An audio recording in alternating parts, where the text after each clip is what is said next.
Olá, malucos e malucas deste manicômio tributário chamado Brasil.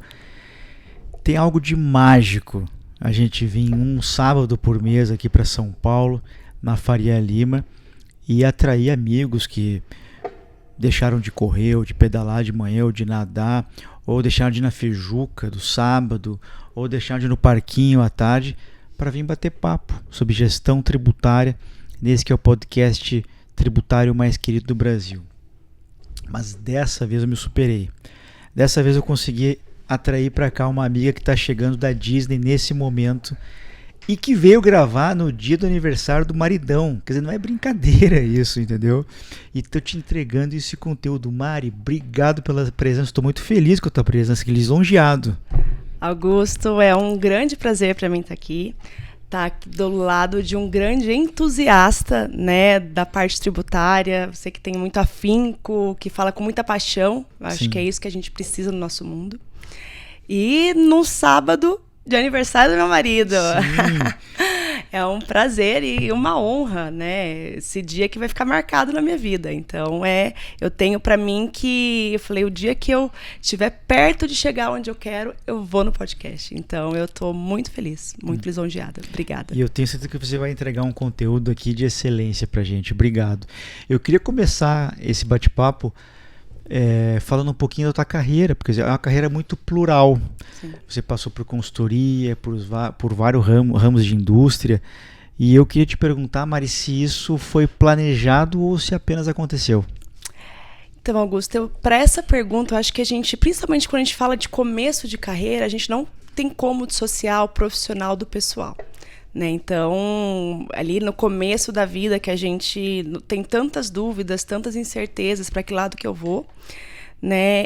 Acho que é legal contar aqui, falar um pouco de mim, que eu gosto muito de um desafio e desde sempre é isso. Eu nunca imaginaria que uma pessoa que nasceu em Rondônia, né? Nasci em Rondônia, meus pais são mineiros, eu morei no Mato Grosso até 15 anos e aí saí de casa, como eu estava, né, no Mato Grosso, e eu precisava, que caminho eu vou seguir, não tinha muitas oportunidades.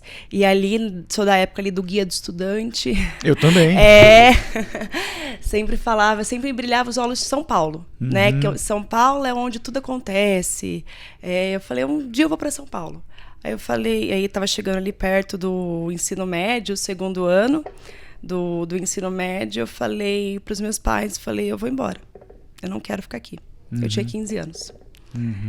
E aí foi um choque para todo mundo, né? Eu sou muito família, eu amo muito os meus pais, minha irmã, meu marido, minha filha.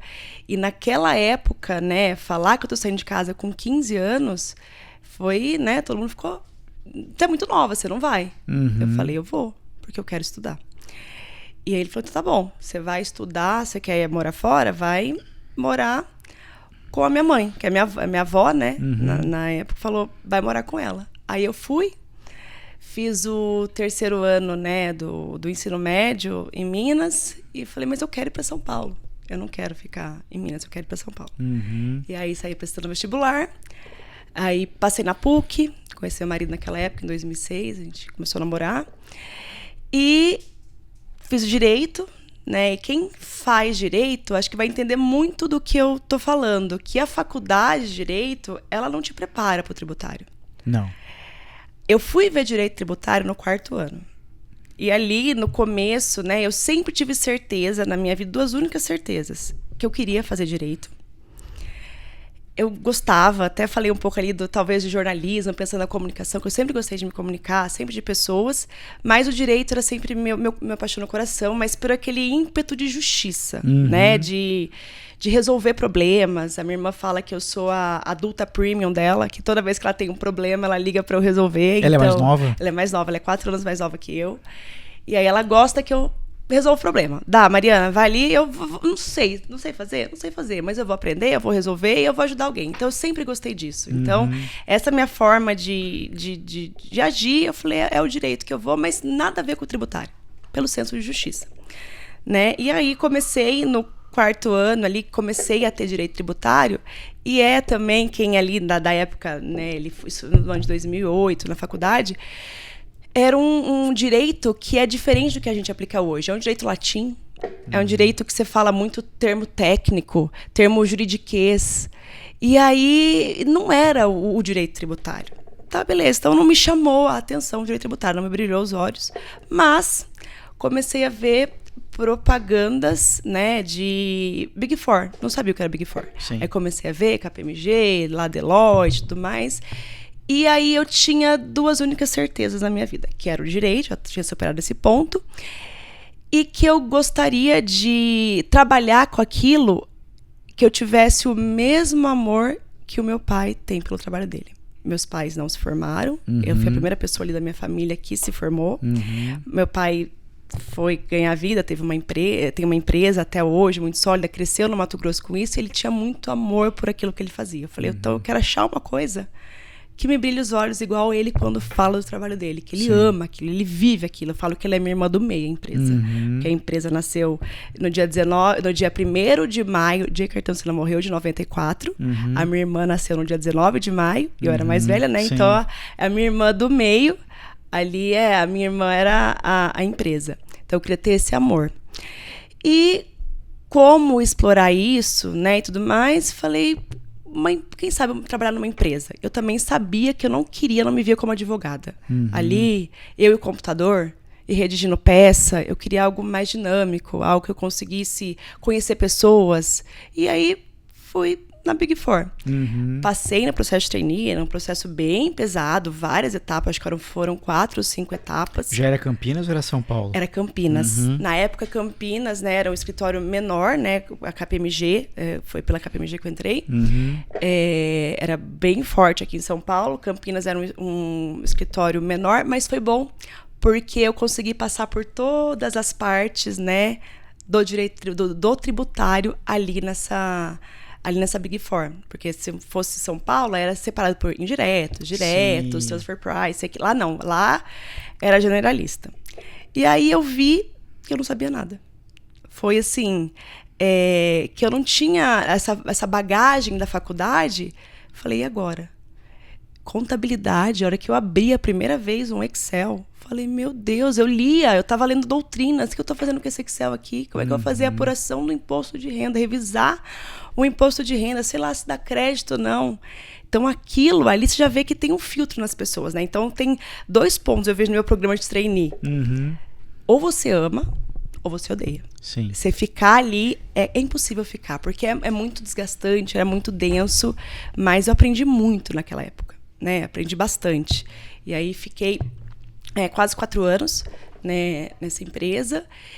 E estando dentro de um cliente, né, que era do ramo do setor de energia, eu mudei minha carreira. Eu fui convidada, né, para trocar um projeto, da extensão de um projeto que a Big Four estava fazendo na época, e como ia acabar o trabalho, dar continuidade dentro da empresa. E o diretor jurídico na época me chamou, né, para continuar. E aí eu segui esse desafio, foi uma escolha na época, eu fiquei muito reflexiva se deveria ir ou não, mas é aquela questão, né? Big Four é incrível, você aprende muito, mas da época da DIPJ, era um trabalho extremamente árduo, né? Você vai para muitos clientes, você não para. Eu lembro que até foi de uns podcasts teu que fala isso. É mais difícil trabalhar em consultoria? É mais fácil? Não, mas a previsibilidade quando você está numa empresa é maior. Então eu conseguia saber que eu estaria em Campinas ali, eu sabia que eu estava todo dia ali. Né? Então, esse ponto ali me chamou a atenção e dá continuidade no trabalho que eu comecei, né, pela Big Four, e fui nesse desafio. Entrei no ramo de energia elétrica, que é um ramo extremamente desafiador, porque além da parte tributária que você tem que analisar, às vezes você acha alternativa tributária, mas tem empecilho regulatório. Então, muitas vezes você falava, legal, excelente, regulatório da ANEEL não deixa. Então, foram 10 anos. Né, eu comecei, por mais que eu estava no jurídico, eu fiz um projeto muito grande na área financeira. Então, foi ali mesmo que eu comecei a entender do negócio, a ver números. Porque eu até comentando contigo, né? A gente, enquanto consultoria, a gente como generalista, né? Eu só consegui ver que eu entendia daquilo quando eu estava na outra posição, na posição do negócio. Então, ali eu consegui entender bastante, né? Fiquei quase 10 anos. E, passado isso, migrei para o setor da indústria, né? Ali grande e forte no ramo automotivo. Também completamente diferente. Ali eu vi na pele o drama do ICMS-ST. Então, ali, quando você consegue ver ver de fato a dor de como é difícil, árduo, né, a parte estadual ali da parte tributária, né, e até sentir a dor do business, né, que às vezes eles veem, o preço, o cliente está discutindo aquilo, um MVA errado ali que foi aplicado muda toda a história. Sim. Então, foi ali que eu pude ver que estar próximo do business é bom para todo mundo. Então, às vezes, enquanto a gente, na parte tributária, a gente está na nossa caixinha. Né? E o que eu aprendi ali ao longo da vida é que não tem como estar na caixinha. Né? E acho que depois que a gente fala um pouco, talvez, da reforma, Sim. você vê que o perfil do tributarista, ele precisa mudar. Né? Ele tem que estar cada vez mais próximo de todas as áreas da empresa. Com certeza. Né? E ali eu vi realmente isso, né? Nessa empresa que eu trabalhei, nessa parte de indústria, o quanto estar próximo é importante. Né? E aí agora, fiquei 2 anos... E aí recebi uma proposta para mudar também completamente assim, continua sendo indústria também, mas uma indústria que trabalha com projetos, né? Então, projetos a longo prazo. Então, antes eu tinha a saída recorrente de uma matéria, às vezes entra um produto e demora 2 anos para sair. Aí a gente começa a ter acúmulo de crédito, aí são outros tipos de complexidade. Então, por isso que eu desconfio de quem fala que nada de braçada no tributário. Eu acho que não sei se impossível, mas porque cada lugar que você passa e cada atividade que você desempenha num lugar, você conhece um universo que é até um ponto que você fala bastante. Quanto mais eu estudo, mais eu vejo que eu preciso estudar. Com certeza. Que eu não sei. Fala, gente, te dá mais dúvidas, te dá mais questionamentos. Então, acho que essa pluralidade, né, da minha carreira, né, e um ponto muito bom que eu me apego nas suas falas, principalmente no seu livro, é a atitude. Né? Então, aliando essa questão de atitude, que meu pai sempre falava para mim que o trem passa apenas uma vez, né? Então... E eu não ter, claro, medo você sempre vai, mas vai com medo mesmo. Sim. E assim, eu nunca me arrependi, Augusto, das minhas escolhas. Assim, eu acho que isso fez com que eu me tornasse a Mariana que eu sou hoje. Com toda certeza. E aí eu, claro, busco melhorar todos os dias, mas hoje eu olho para trás e que bom que eu fiz essas escolhas. Então isso me deixa muito feliz. Muito bom. Mas essa tua saída para o setor elétrico, você foi convidada por um diretor jurídico. Ele era o líder de tax ou você foi por contencioso tributário? É um ponto aí que você vê muita dualidade, muita diferença nas empresas, né? Eu já trabalhei nos 2 modelos, tem até minha posição do que eu acho que dá mais certo. Esse diretor, ele, inclusive, é uma pessoa muito bacana. Ele era só do jurídico, então ele assumia todo o jurídico, né? A parte civil, a parte criminal, que tinha os processos, e a parte mais de contencioso era com ele, né? Da parte tributária, e porque tem uma área exclusivamente para planejamento tributário. Então, ali até hoje é dividido, né? A parte do jurídico tributário e a parte do planejamento, em que tem toda a parte do planning da empresa, toda a parte de apuração, toda a parte de recolhimento, e o jurídico é ali na parte mais auxiliando no preventivo, né? Quando veio o contencioso. E eu entendo que até pelo tamanho da empresa, o contencioso era muito grande. Nunca tinha visto contencioso tão grande pelo segmento, né? É muito, muito... Hoje não é só mais uma distribuidora de energia elétrica. Hoje é uma distribuidora, é uma geradora, né? Uma transmissora. Então, tem muitos assuntos. E era separado. Sim. E aí, nesse modelo, era separado. Depois, eu mudei para o modelo que era tudo junto. E hoje eu estou no modelo que é junto. Então, eu acho que é muito melhor. Eu acho que a sinergia, né? Eu convivi com alguns conflitos que, às vezes, o planning ali, o planejamento falava... dá para fazer, aí o jurídico não, e aí aparecer. Às vezes, um assunto que era para ser rápido, se estivesse tudo dentro da mesma diretoria... Sim.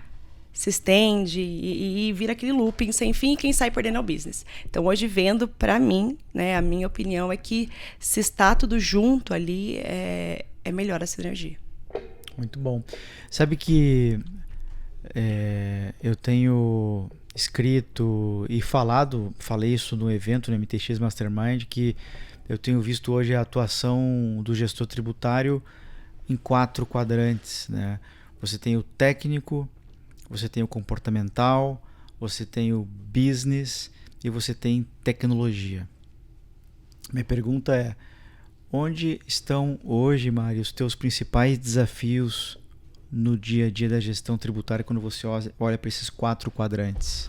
Acho que hoje o mais, assim, do gestor tributário, para mim, acho que o maior desafio e que eu tento trabalhar sempre é a comunicação. Não sei se se enquadra ali a parte comportamental. É o comportamental, Porque você tem que se fazer ser entendido. Né? A pessoa que está escutando sua mensagem tem que entender. Não vai adiantar eu ficar falando de MVA, ICMST, e que é difícil. Não vai adiantar se a pessoa que está escutando não está entendendo aquilo. E você tem que lidar com diversas pessoas. É tanto um boarding fora do Brasil, que você tem que ser sintético, e eu tive uma grande dificuldade de alguns feedbacks era isso, porque eu sou de um perfil que eu gosto de escrever, eu gosto de redigir, eu gosto de falar, eu gosto de gostava de fazer apresentações mais longas, e é um one-pager. Sim. Eu tive até um gestor meu, ele vai estar escutando, ele vai ver, que ele sempre falou, one-pager. Você quer sua mensagem para fora ser entendida? One-pager. Então, essa forma de comunicação, para mim, essa parte comportamental é o mais difícil. Porque, às vezes, você acha que você está dominando um assunto maravilhosamente bem. Mas se você não consegue transmitir a mensagem para aquela pessoa, você não resolveu. Sim. E falando do gestor de uma empresa, né? No final, é essa mensagem. Você tem que ser entendido. A pessoa que está te escutando tem que captar a mensagem, porque senão, no final, pode ser o trabalho mais maravilhoso do mundo que não surtiu efeito.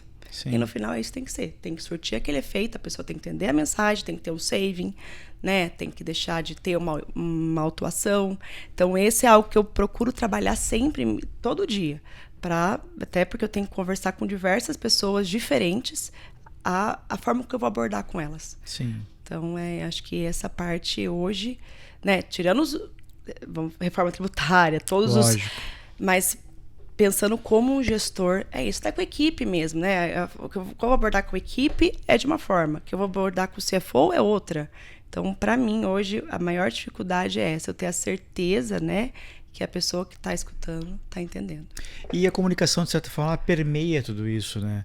Se você está no projeto de reforma tributária pela manhã, numa reunião, a comunicação vai ser importante. Se na segunda parte da manhã você está numa reunião sobre preço de transferência, a comunicação vai ser importante. Com certeza. Se você for almoçar, voltou do almoço, vai entrar numa reunião de Pilar 2, a comunicação vai ser importante. E se na segunda parte da tarde você participou de uma reunião sobre um contencioso, que pode ser de ICMS, de PIS e COFINS, a comunicação vai ser importante. Muitos de nós lidam, né, no dia a dia com lei do bem. Você precisa explicar muito bem para o engenheiro, para que ele entenda o que é um novo produto, uma melhoria de um processo, que isso significa ter ou não ter crédito. Isso significa, numa multinacional, atrair um investimento para o Brasil, ou levar ele para a Índia, ou levar ele para a França, enfim. Então a comunicação ela acaba permeando tudo isso. Certo. E quando a gente fala de tecnologia, até para traduzir, tem uma brincadeirinha que eu faço, né? Quer dizer, as áreas que todo mundo tem medo, com quem todo mundo tem medo de conversar, é tributário, TI, jurídico. Por quê? Porque ninguém entende. Né? Exato. Então você precisa traduzir, né? Então a comunicação, Exatamente. eu acho que é um golaço porque ela permeia a tua atuação, né? Exatamente. E assim, às vezes a forma de comunicar, um caso interessante, que eu vou até dar de exemplo, eu falei, como que eu vou abordar a reforma tributária? Para todos os públicos ali. Eu queria fazer uma reunião para botar a empresa a par do que está acontecendo. Então, era compras, era vendas, era logística, era IT, que tá ali junto, todo mundo. Então, todo mundo foi convidado. Eu falei, gente, mas se eu colocar a apresentação, vai ficar meio boring, né? Sim. Se eu colocar, né, eu não queria que fosse uma apresentação. Aí eu coloquei no convite, e até todo o slide lá, tudo, como um bate-papo. Foi muito bom, porque ali a adesão mudou. Então, quando você traz para um bate-papo, a pessoa fica próxima de você. Muito. Né? Não tá eu ali falando, eu não queria isso. Eu falando, as pessoas olhando aqui o que está acontecendo. Eu queria que a pessoa me trouxesse input. Porque é naquele input ali de vendas que eu falei, putz, esse ponto a gente tem que captar. Sim. Então, eu queria todo mundo junto, que é difícil, são muitas linguagens diferentes ali. Todo mundo junto discutindo e tendo no final a mensagem de que a reforma tributária não é tax. Reforma tributária é da empresa. Sim. Reforma tributária não é mudou a 27, reforma tributária é um programa. Isso. São ali 2032, todos vivos ali, se Deus quiser, com muitos desafios. Sim. Eu fiquei até loira, Augusto, para não Sim. aparecer os brancos. Sim. E com muitos desafios, e é isso. No final, eu falei, gente, eu vi que as pessoas entenderam. Então, aquele dia, para mim, né, foi assim, eu fiquei muito contente pelos feedbacks que eu tive, que todo mundo achava que era impossível botar todo mundo ali na mesma sala, os principais responsáveis, no mesmo local, discutindo, e saiu todo mundo com a mensagem de que, putz, tem uma parte aqui que eu vou participar. Não vai ser em 25, né, mas 26, que para mim vai ser o ano mais complicado. Para mim também. Assim, vai ser o ano que, já entrando nesse ponto da reforma, porque eu tô bem ativamente presente nela, vai ser o ano mais complicado, porque a gente já tá encontrando diversas dificuldades em destacar a nota fiscal ali com o IBS, CBS, o governo até deixou meio, né, entender que não vai ter, a gente vai faturar lá em janeiro, mas não isentou a penalidade, que você pode ter se não tiver certo, mas você vai faturar. Isso. E já tá sendo complexo, e assim, como que, imagina ano que vem, que vai morrer PIS/COFINS, vai entrar a CBS de fato. Vai morrer IPI, vai né? morrer IPI, vai ser zerado, então, beleza, mas eu fabrico aqui, fabrico na Zona Franca de Manaus, como é que vai ser essa tabela ali? O IS vai entrar, que não está muito claro. Então, assim, muitas coisas não estão claras. E falando já aí também nesse ponto que você me perguntou de dificuldade como gestor tributário, é fazer um budget. Quanto que eu vou gastar? Sim. Não sei. Assim, a gente tem várias notas SAP sendo implementadas, Sim. né? Já foi um valor muito alto para estar pronto agora para janeiro. E o ano que vem, assim, não sabemos ainda. Então, assim, porque tem muita coisa que não está clara. Então, esse desafio é comunicação e parte técnica mesmo, a reforma, que é um desafio que a gente vai ter ali por não ter monotonia, né? Por vários anos. O SEC essa semana, mandar até um abraço para ele, meu amigo Rodrigo Reis. Ele me ligou um dia de manhã, tava indo para a Volvo. Ele, queria bater um papo contigo, quanto que tu vai investir no que vem na reforma. E eu falei para ele o número. E ele falou o número dele. E assim, tem um gap gigantesco entre o número dele e o meu. Não significa dizer que eu estou certo e nem que ele está certo ou que eu estou errado, ele errado. São segmentos completamente diferentes. Exatamente. O dele é tecnologia pura. O meu não deixa de ser tecnologia, mas é manufatura, enfim. Então, assim, como é desafiador, né, a gente olhar para o número, sofrer com a cobrança de que, poxa, você tem que tentar acertar esse número, né? Bola de cristal. Então, assim, o nosso combinado aliás, ontem tivemos uma reunião no steering para debater o nosso número para 2026, que está fechado. E se você perguntar, você tem certeza? Não. Eu deixei claro que eu não tenho certeza. Eu prometo que se chegar ao estimate 3, ou 5, ou 7, ou 11... e eu tiver a informação que ele vai diminuir ou vai aumentar, eu reporto imediatamente. Mas é impossível, a gente não sabe. Quantas notas técnicas virão em 2026? Ninguém sabe, né? Enfim. Então, e a gente não está falando aqui, né, Mari? Com certeza entre eu, você e ele, nós temos com muita tranquilidade 50, 70 anos de experiência profissional, tá? Só da minha parte 30 anos, né? Então o Rodrigo tem mais X e você mais Y. Ou seja, nós não estamos falando de profissionais júniores. Nós estamos falando de profissionais sêniores que já fizeram bastante coisa na carreira e que tem esse question mark aí, né? Sim, exatamente. Essa é uma...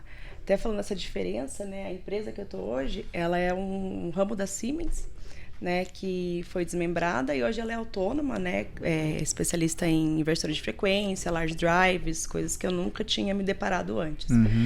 E tem essa diferença muito grande, porque a gente vem de um sistema pelo Brasil extremamente customizado. Nosso SAP nunca vai ser standard, né? Então você tem que fazer diversas customizações, né? Então a gente trouxe todo esse modelo da Siemens, só que agora tem que trazer para nossa realidade, porque a Siemens é um modelo muito com diversos business ali dentro, né? E agora eu tô no modelo que é um business, ali tem as unidades de negócio dentro do business, mas é um business dentro todo aquele business. Então trazer ali para facilitar. Então, às vezes, né, a complexidade que tinha lá, eu vou ter que trazer daqui para cá, né, para deixar mais fácil, né, deixar mais inteligível o sistema e entender o que precisa ser feito. Mas isso essa insegurança, acho que o problema do Brasil, você até fala muito bem em várias falas suas, não é a complexidade também, mas a insegurança jurídica que a gente tem, né? As incertezas. Então, trazer isso pro ambiente que a gente está, explicar toda essa complexidade que a gente vai precisar e tudo mais, é muito desafiador. Muito. E a semana a gente discutia, né, na comunidade, como de resto, em vários grupos de WhatsApp, por exemplo, a tributação dos dividendos. Quer dizer, hoje nós estamos gravando dia 6 de dezembro e você que está aqui ouvindo, provavelmente você ouça essa semana aí de 8 de dezembro esse episódio, e se você trabalha no multinacional, ou você já deu essa mensagem, você está atrasado, de dizer para o seu headquarters que você precisa deliberar e pagar em 25 se não quiser pagar 10% de imposto. Porém, o que acontece? Se você deliberar ainda que seja 31 de dezembro de 25, você não tem o resultado de dezembro ainda. Exatamente. Então talvez você tenha que protocolar 2 atas, uma com resultado intermediário até outubro ou novembro e uma outra deixando para o ano que vem, e que você vai pagar imposto. Qual é a junta comercial que vai aceitar? Eventualmente tem juntas que aceitam, outras que não. Uma deliberação dizendo que eu vou pagar integralmente, mas sem fazer referência aos valores. Então, claramente o artigo que permite a postergação do pagamento até 2028 só se aplica à pessoa física. Então, assim, é uma brincadeira de mau gosto, né? Assim, a gente está deparado aí com uma legislação feita por uma Câmara, um Congresso assim, horroroso, né? Incompetente, exatamente, que não domina absolutamente nada, né? de tributário, que não sabe, por exemplo, uma coisa que um menino, uma menina, na primeira aula de ciências contábeis na faculdade, sabe que você precisa encerrar o balanço para saber quanto é o lucro, né? Os nossos nobres deputados, eles não têm essa noção. Tem que vir o CFC, o SESCOM, exatamente, com aquelas cartas, né, avisando. Então, essa incerteza, né? Aí até as perguntas, mas você está falando que está acontecendo uma reforma tributária do consumo? Não, se você for ver, tá tudo acontecendo, tudo, né? Acontecendo. Aí já tá acontecendo, só não tá escrita a reforma da renda. Sim. Né? Essa questão de dividendos pegou todo mundo. Sim. Pegou todo mundo de surpresa. Então, esse é um ponto. Para mim, a questão da insegurança é algo que a gente não consegue. Sim. Não ter a previsibilidade. Como administrar esse ponto Sim. É complicado. E você, aqui a gente tem 3 caixinhas. Eu quero saber qual é a caixinha que você quer entrar. Na caixinha dos entusiastas da reforma, dos positivos, né, os otimistas. Na caixinha dos pessimistas. Na caixinha dos realistas. Qual a caixa que a Mari vai entrar? Augusto, Quanto à reforma, né? Lógico, quanto à reforma. Augusto, eu falo que a reforma tributária, eu fiz uma analogia para explicar pro pessoal. É igual reformar uma casa. A gente sabe que tá ruim, você vê ali que tá feio, que você precisa pintar, que você precisa fazer alguma coisa que tá quebrada, mas você fala, nossa, olha o trabalho que vai dar isso. Então, a gente passou por esse cenário por muito tempo. Você sabe que tá ruim, faz mais de 20 anos que veicula, né, que vai ter uma reforma tributária, mas não, gente, dá muito trabalho. vamos convivendo com esse ponto ali, vamos indo. Chega uma hora que não dá para sustentar mais, né? Igual reformar uma casa. O período de transição é igual você reformar uma casa dentro da casa. É o caos. Sim. Você não acha nada e fica tudo bagunçado. É complicado você lidar com o novo e o velho junto. Mas você tem sempre a perspectiva quando você reforma uma casa. 2026, 27, por exemplo, é a mesma coisa que colocar uma sanca de gesso morando no... Exatamente. Não, Deus me livre. Só de pensar, não tem que reformar meu quarto, vai ficando. Isso. Então, assim, é extremamente difícil, né, lidar ali dentro, né, todo aquele meio. Mas quando você vai fazer a reforma de alguma coisa, você já parte do pressuposto que vai ser bom, né? Que depois você quer ver um resultado bom. Você nunca vai partir do pressuposto que vai reformar, vai ter o trabalho para ser ruim. Então, eu sou uma pessoa otimista por natureza. Eu parto do pressuposto que a pessoa é boa até ela me provar o contrário, que aquele cenário vai ser melhor até eu ver que não foi, né? Então, lidando com essa fala e com a questão da reforma, para mim vai ser isso. Ali, quando a gente estiver junto, ali os dois modelos, vai ser o caos, porque já é o caos hoje, né? Então, quando a gente ter ali os dois juntos e como vai fazer a obrigação acessória, como é que vai ser a questão do split payment, como é que vai fazer? Beleza, porque hoje a gente está numa empresa grande. E as empresas pequenas? Sim. Meu pai é empresário. Meu pai, esse ano, ele trouxe a equipe de contabilidade no escritório interna. Eu tava ficando, coitada, muita coisa. E como que vai fazer isso de uma empresa que é menor? E as empresas, quando você paga em dinheiro. Então, assim, tem muito ponto ainda que é lindo na teoria, né? Maravilhoso. Mas que a gente não sabe como é que vai ficar ainda. Mas, para mim, sim. Da gente ter a possibilidade de enxergar que vai acabar um ICMST, que vai acabar um DIFAL, né? Que a gente vai deixar tudo muito mais célere, né? Que a gente vai ter aquela apuração assistida, né? Que o profissional tributário vai poder parar de fazer aquela coisa manual e focar em estudar, no planejamento, em discutir estratégia, né? Você mudar completamente o perfil de um profissional tributário, eu acho que é um ganho já muito grande. Sim. Né? E também algo que eu coloco, né, que eu sou uma otimista da reforma, é como lá fora está enxergando aqui o Brasil, né? Porque toda vez que fala o Brasil é uma jabuticaba. Isso afasta as pessoas de vir para cá, né, um investimento. Por que eu vou para o Brasil que tem uma equipe que precisa ter 30 pessoas, se tem ali a Espanha que fatura igual e tem 3? Sim. Então, por quê? Né? Então, a partir do momento que você fala que vai ter uma perspectiva de melhora, acho que isso é ok, mas eu deixo muito claro que o período, ao meu ver, vai ser muito complexo. Então, vai ser muito complexo de profissional. Os profissionais, acho que vai mudar o perfil do profissional, igual eu já falei. Vai faltar mão de obra. Esse é um grande ponto que preocupa também, né? E o profissional que antes cuidava da apuração vai ter que pensar no planejamento, vai ter que entender de IT. Eu estou querendo fazer um curso de gestão de projetos, porque eu preciso entender o que está acontecendo, o que vai acontecer ao longo de todos esses anos, né? Porque não é um upgrade que eu vou dar no SAP, não é uma forma de... É tudo que vai mudar, né? Então, mas a minha visão é essa, que o começo vai ser bem complexo, mas que chegamos ali em 2032 com muita coisa boa e uma perspectiva de futuro muito melhor. Excelente.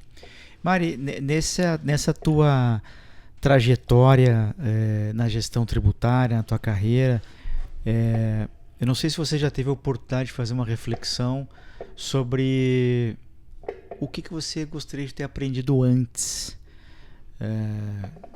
Eu faço essa reflexão a todo instante. Aliás, no livro eu fiz essa reflexão, ressignifiquei uma série de passagens da minha carreira. Tem algo que você pense, poxa, eu gostaria de ter aprendido isso antes? Sim, é a questão de que o técnico, né, igual todo começo de carreira, ele é importante. Sem aquilo, você não sabe. Você precisa se aprimorar tecnicamente. Mas no meu começo de carreira, se eu tivesse começado os meus relacionamentos mais cedo, talvez o processo teria sido menos árduo. Né? Porque só de ter a possibilidade de ter um mentor, de você ter alguém para trocar uma ideia sobre, Augusto já passou por aquele problema. como é que ele enfrentou aquela situação, né? Então, às vezes a gente fecha, né, muito na bolha ali de eu preciso aprender, eu preciso fazer pós, eu preciso melhorar meu técnico, eu preciso crescer. Isso, claro, deveria ter feito e faria igual. Mas lá desde o começo eu começar os relacionamentos, os networkings, porque no final são pessoas. Então, para a vida inteira, eu acho que quem você conhece ao longo do caminho deixa seu trabalho mais fácil. Eu tenho um grande privilégio de trabalhar com pessoas incríveis. E é isso, no final são os relacionamentos, né? E eu queria ter alguém ali naquela época para me falar, não sofre, isso aqui vai passar. Ou não sofre, isso aqui já foi feito. Por que você está quebrando a cabeça se eu posso te ajudar com esse ponto que poderia ter sido mais fácil? Então, isso para mim, eu queria muito ter um diálogo igual você fez com o seu eu mais novo, um diálogo comigo e falar, calma. Eu sempre fui muito, né, workaholic e várias vezes eu priorizei o trabalho. E hoje, graças a Deus, estou num lugar, numa posição que eu consigo ter uma vida que eu consigo conciliar as duas coisas. Isso é minha meta de vida. Não adianta eu ser uma excelente profissional se eu estou acabada.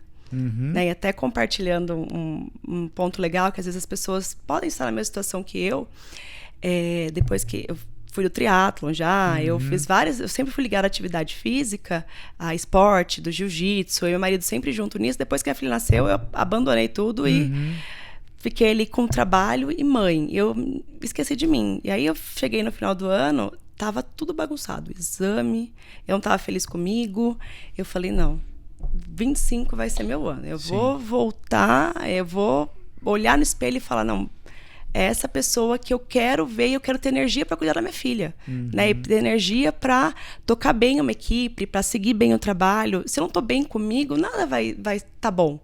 Né? Aí melhorei, perdi 15 quilos desde janeiro, então mudei uma chave muito grande na minha vida e que eu percebi que não adianta ser só uma parte, né? Você precisa focar em você também, né? Você tem que ter é um ponto que você aborda também, né? De ligar, de conseguir conciliar a parte profissional com a parte pessoal, ter um esporte ali para dar uma desopilada, né, para estar muito estressado. E acontece, óbvio, o dia é estressante, o trabalho é estressante, tem muitos pontos problemáticos, mas você ter algo ali para você se apegar, né, ali no esporte.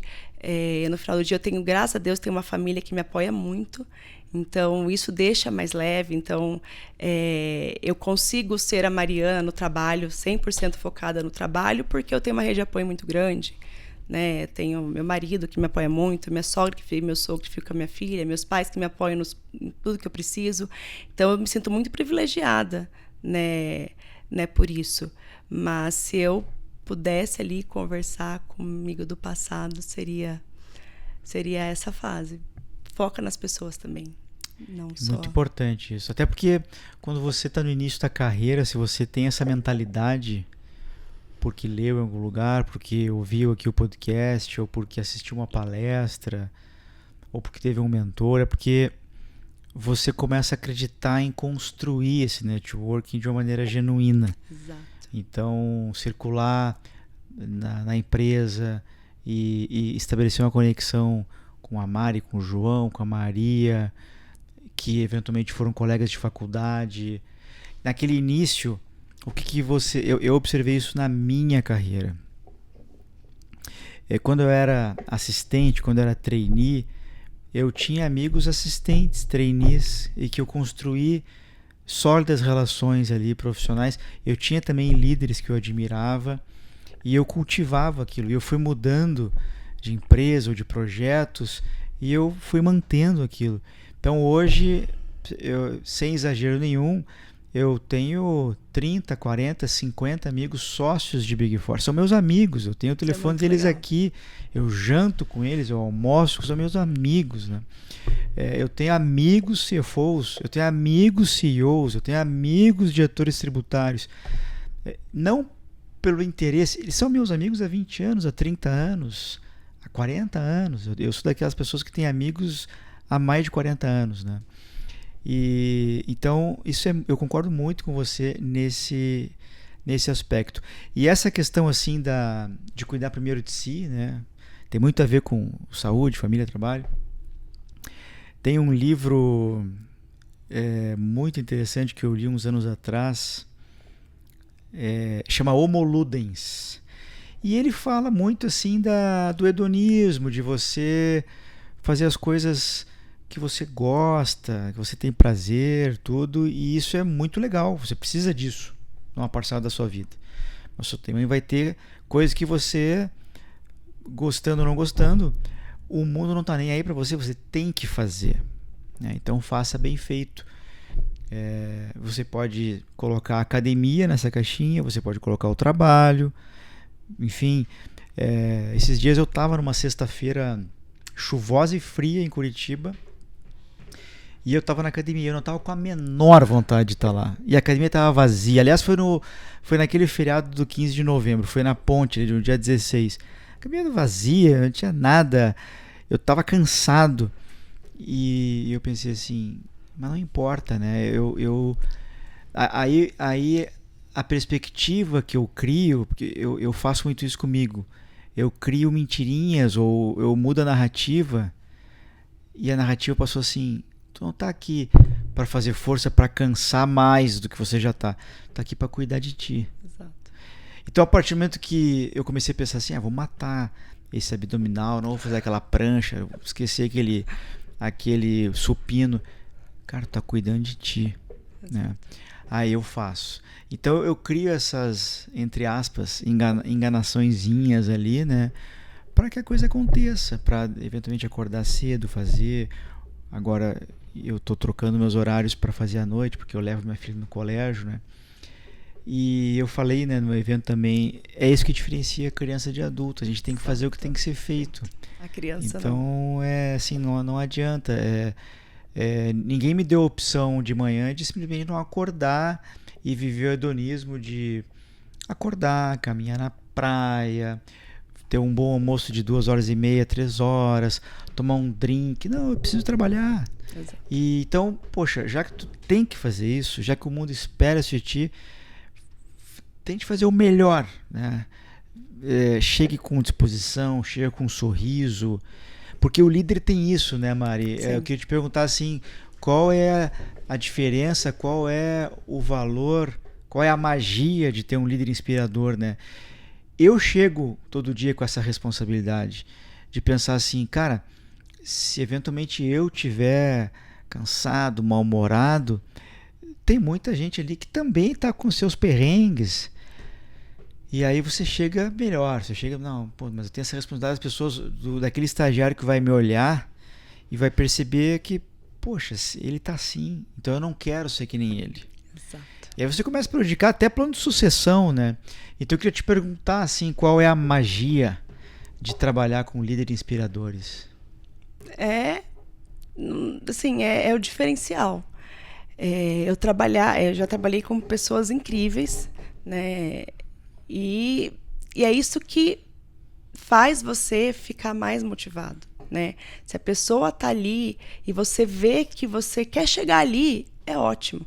Agora, você tá num lugar que você não quer ser o próximo passo, não tem como ficar. Exatamente. Não tem como ficar. E assim, Augusto, já tive pessoas incríveis na minha vida, mas já fui exigida também de me diminuir para caber no lugar. Uhum. Então, isso para mim, você acaba no momento ali aceitando, né? Você precisa trabalhar, né? Você aceita, falando, beleza, vai, só que não dá certo. A partir do momento que você deixa de ser você não consegue sustentar aquilo.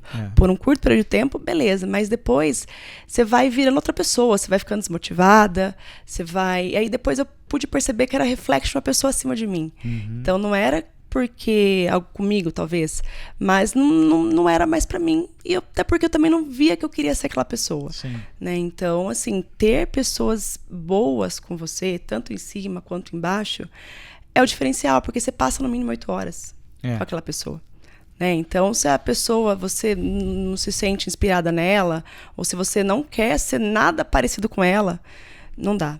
E pra mim não existe aquela pessoa, ele é um bom profissional, uma péssima pessoa. Não existe.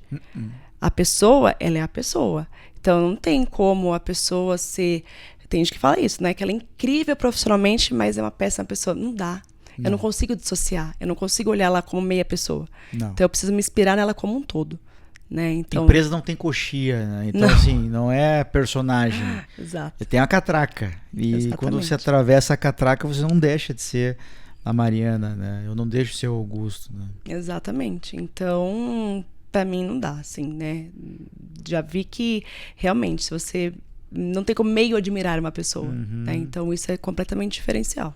Te faz continuar, sustentar, ficar mais tempo ali. Não dá pra ficar com uma pessoa que não te inspira, que não te motiva por 8 horas no dia, né? Então, esse é um ponto que é muito importante. Mas acontece, né? Então, assim, aproveitando essa tua deixa, acontece. Todos nós, se não tivemos ainda, teríamos algum chefe ruim. Sim. A minha pergunta para ti é se você lembra de algo que você aprendeu com um chefe ruim. Não precisa citar o nome dele. Sim. A gente não vai dar publicidade aqui ao nome dele, mas eu quero saber o que você... Ou dele ou dela, né?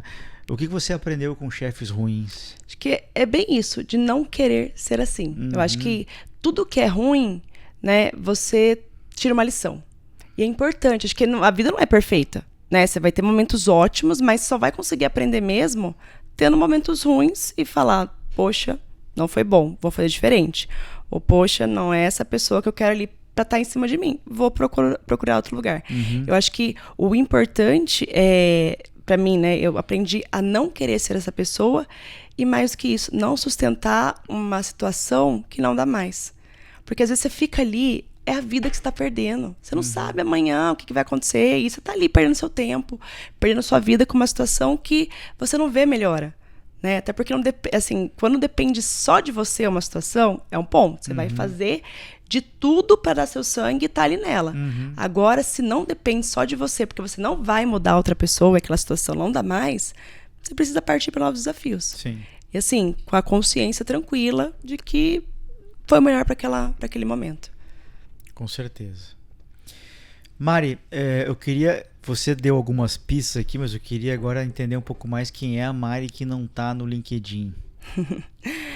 É difícil falar da gente, né? A gente fala do profissional, mas quando é a gente, eu sou uma pessoa que acho que talvez dê pra perceber, eu sou uma pessoa entusiasmada. E eu sou uma pessoa que eu não consigo estar meio no lugar. Ou eu estou inteira. Então, que você fala, Mari, vamos participar de alguma coisa? Se eu quiser, eu vou participar e vou dar o meu melhor. E você fala, não é pra mim, vida que segue, em qualquer âmbito da minha vida, né? Então, eu sou uma pessoa extremamente entusiasmada com os desafios que são propostos pra minha vida, né? Eu amo desafio, eu gosto bastante. Então, já fui do triatlon lá atrás, estava inscrita para um meio Ironman, fiquei grávida. Então, aí depois falei, preciso fazer outro esporte. Fui pro jiu-jitsu, muito bacana. Aí agora estou mais na parte de né, academia, né, atividade física. Eu gosto disso final de semana, gosto muito de estar com a minha família. Eu sou muito família, gosto muito de estar com a minha filha, que é o momento ali no final de semana, né, de estar com ela. E ela já é uma esportista também? Já, na verdade, ela é mais do Kumon. Ela é mais intelectual, ela não curte muito os esportes. Ela tá no balé, mas eu vejo que ela é muito mais da parte intelectual do que dos esportes. Mas estou ali incentivando a mais esporte, porque eu sempre gostei disso. Sim. Né? O meu marido também, ele tá indo pra faixa preta no jiu-jitsu já. Legal. Então, a gente... É um momento, eu acho que é muito importante. Quando você tá com alguém e fica muito tempo longe, igual ele trabalha, eu trabalho, a gente só tem final de semana, então buscar fazer alguma coisa juntos, né? Então a gente sempre buscou, a gente está quase 20 anos juntos, a gente buscou sempre fazer alguma atividade juntas, então sempre deu certo, né? Então a gente está sempre nesse ponto e gosto de passear, gosto muito de viajar, eu toco teclado também, sou mais da parte instrumental, né?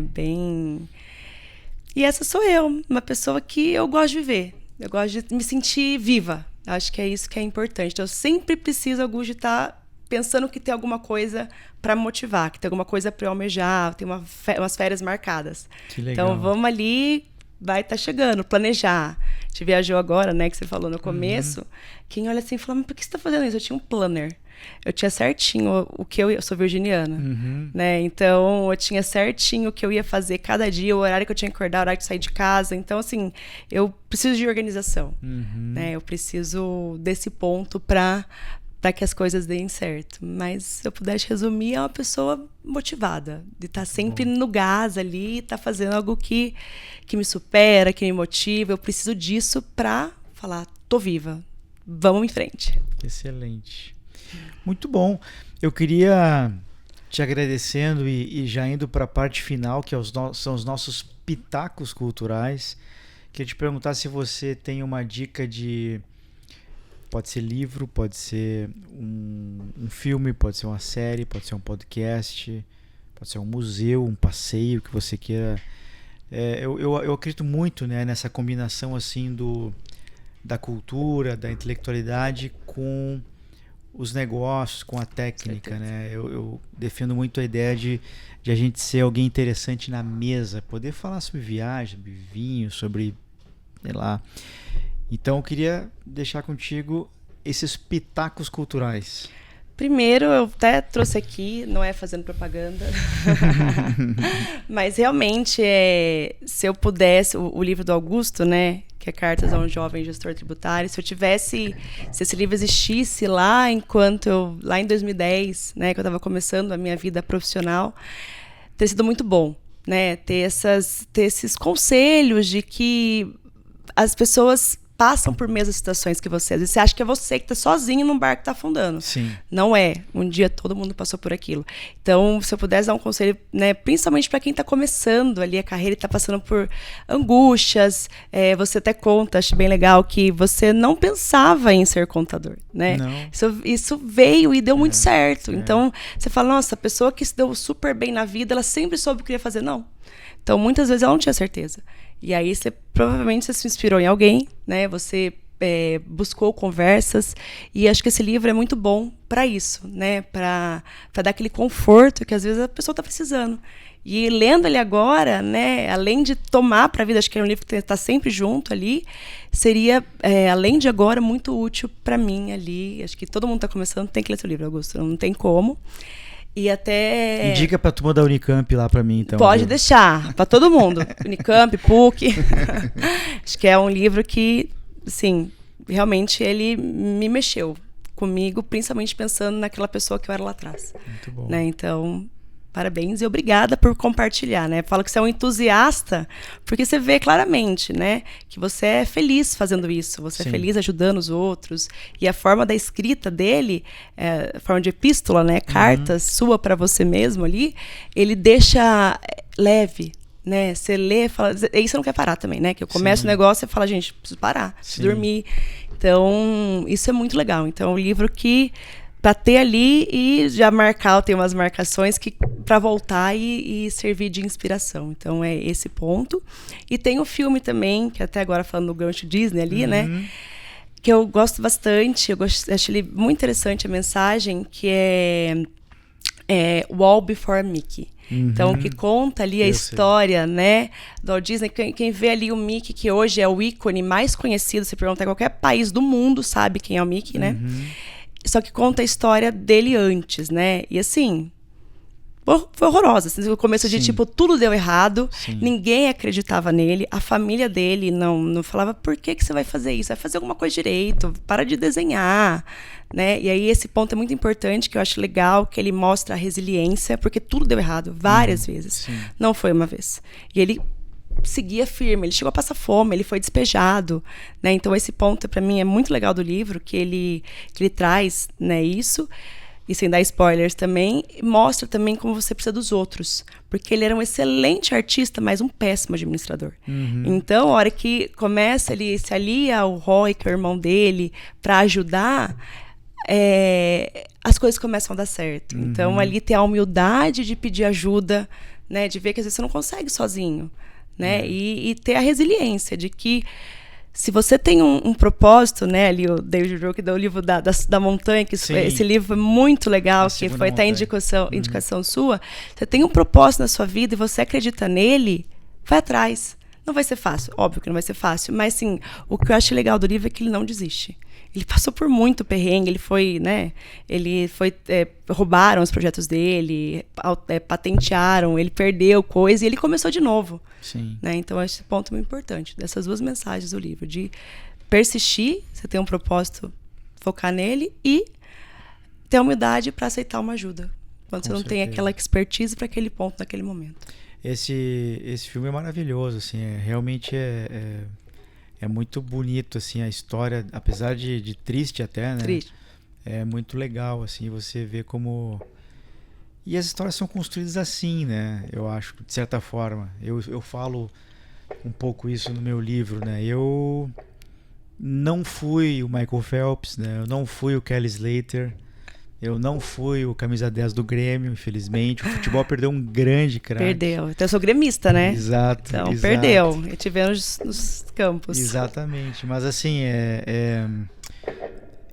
eu, inclusive o nome do texto é Menos Romantismo, né, e Mais Verdade. Exato. É ali que eu escrevo isso, porque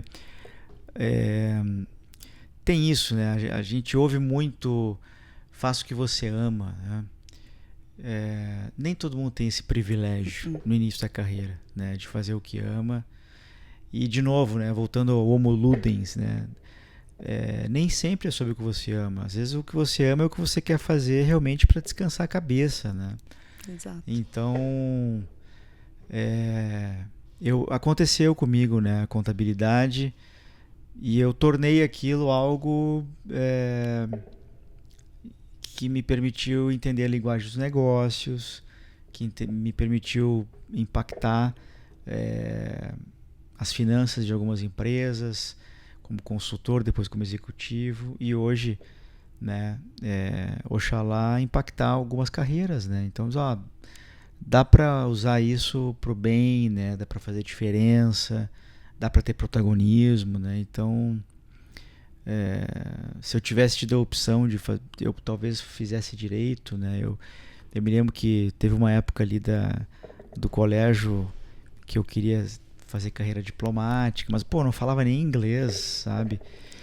Era duro. Eu me lembro quando eu entrei na faculdade, eu fui colega de um amigo que fez a pré-prova do Instituto Rio Branco, né? Nossa.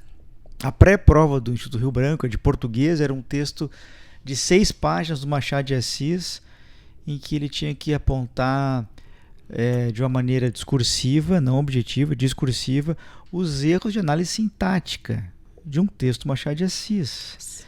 Então, assim, é uma prova dificílima, né?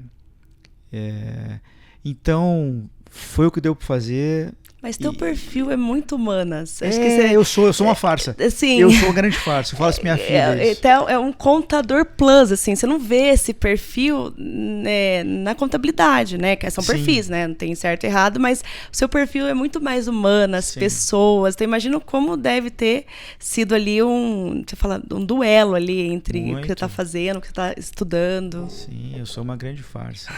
Eu sobrevivi à geometria analítica, aos números complexos, à geometria plana, à trigonometria, aos polinômios, PA e PG, né? Eu sobrevivi a isso tudo. E hoje eu conto histórias, exatamente isso. Que legal, muito olha bom. Como é bacana. Muito bom. Legal, Augusto. Mário, eu fiquei muito feliz com a tua presença, fiquei honrado. Imagino que você esteja cansado da tua viagem, agora indo para o aniversário do maridão. Obrigado pela presença. Eu tenho certeza que tu vai inspirar muita gente aqui nesse episódio. Que bom que a gente pôde se encontrar aí nesse último sábado de gravação do ano. E espero que a gente continue em contato, aprendendo um com o outro. Acho que é muito legal essa troca. Eu que te agradeço, Augusto. Assim, se deixar, acho que eu ficaria mais a tarde inteira conversando contigo. É muito bom, né? Você não vê o tempo passando, nem sei quanto tempo deu. Você não vê o tempo passando e continua a conversa. E, igual eu te falei no começo, eu estou muito lisonjeada. Muito obrigada pelo convite. Eu espero, né,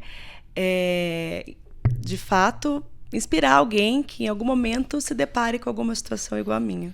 Com toda certeza. Obrigada novamente, Augusto. Obrigado a você, muito bom. E você sabe, mas não custa lembrar, eu estou nas redes sociais, lá no Instagram, me procura lá, Augusto Flores Oficial, tem conteúdo gratuito ali, tem uma série de provocações, reflexões, pensamentos, cortes do podcast. No LinkedIn eu estou como Augusto Flores de Flores, meu nome. Eu faço essa brincadeira, né, no LinkedIn. Eu sou um executivo e no Instagram eu estou empreendendo na área de educação, eu estou dando mentoria. Você pode acessar o www.mtxeduca, que é a minha edtech de educação. Então lá você vai encontrar um caminho para curso online, para mentorias individuais, coletivas presenciais.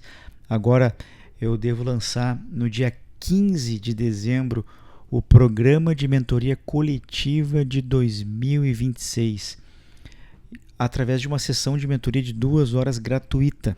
Então, se você quiser participar, me manda um direct no Instagram, me manda uma mensagem no WhatsApp, me manda uma mensagem no LinkedIn. Eu te convido, vai ser um prazer ter você lá e eu explicar como é que funciona esse programa de mentoria coletiva de 2026. Os meus livros, eles estão na Amazon, estão na editora Viseu. Vai ser um prazer também poder mandar pelo correio para você. Vira e mexe, eu tenho alguns livros em casa, a editora me manda e eu mando para o Brasil todo autografado, com dedicatória. E eu queria lembrar que isso aqui, esse projeto podcast só acontece porque outras pessoas, outras empresas acreditam no meu projeto. Então eu agradeço a Bravo. A Bravo é uma grande tech, atendendo já mais de 15 mil CNPJs e há mais de 10 anos, fazendo um trabalho fantástico na reforma tributária. Tem uma landing page em algum lugar, talvez aqui. Ou você pode mandar um e-mail para manicomiotributário@bravocorp.com.br, fala com a turma lá, pede um assessment, eles vão ter o maior prazer em ajudar. E a Ávula, registro de marcas, está comigo também. Todas as minhas marcas, Augusto Flores, Manicômio Tributário, MTX Mastermind, tudo eu registrei com a Ávula. E você pode mandar um e-mail para marcas@avula.com.br, fala com o Marcelo, ele vai ter um prazerzaço em te atender. Muito obrigado.